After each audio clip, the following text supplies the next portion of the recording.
안녕하세요. 고은의 법률 꿀팁입니다. 오늘의 주제는 사망보험금의 상속과 상속세입니다. 친한 친구의 사업 보증을 잘못 썼다가 2억 원의 빚을 떠안게 된 남성이 있습니다. 남성은 빚을 갚기 위해서 불철주야 일을 했는데요. 결국 과로가 원인이 되어서 남성은 뇌졸중으로 사망하게 됩니다. 여성은 남편이 사망하면서 남편의 빚이 자신에게 상속됐다는 사실을 알게 되는데요.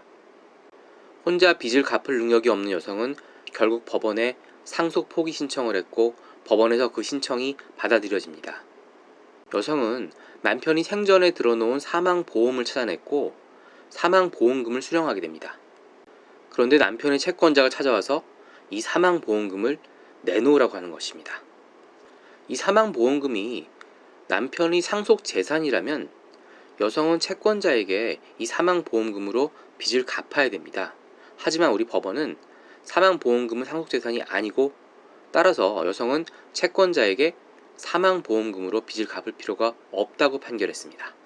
상속재산은 원칙적으로 돌아가신 분이 생전에 가지고 있던 재산을 상속인이 물려받는 개념입니다.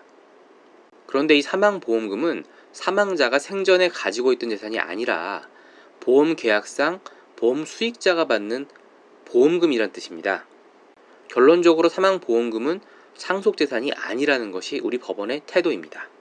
남편의 사망보험금은 아내의 고유재산입니다. 하지만 이 사망보험금에 대해서는 상속재산은 아니지만 상속세를 내야 합니다. 사망보험금은 민법상은 상속재산이 아니지만 세법상으로는 상속세 과세 대상입니다. 이렇게 세법에서 민법과 달리 규정한 취지는 사망보험금이 증여세와 상속세를 회피하기 위한 수단으로 악용되는 것을 막기 위한 것입니다.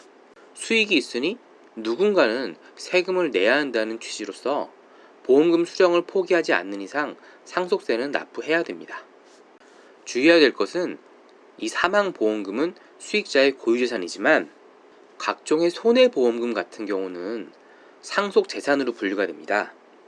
그러니까 사망보험금과 달리 이 손해보험금에서는 남편의 빚을 갚아야 된다는 말입니다. 정리하겠습니다.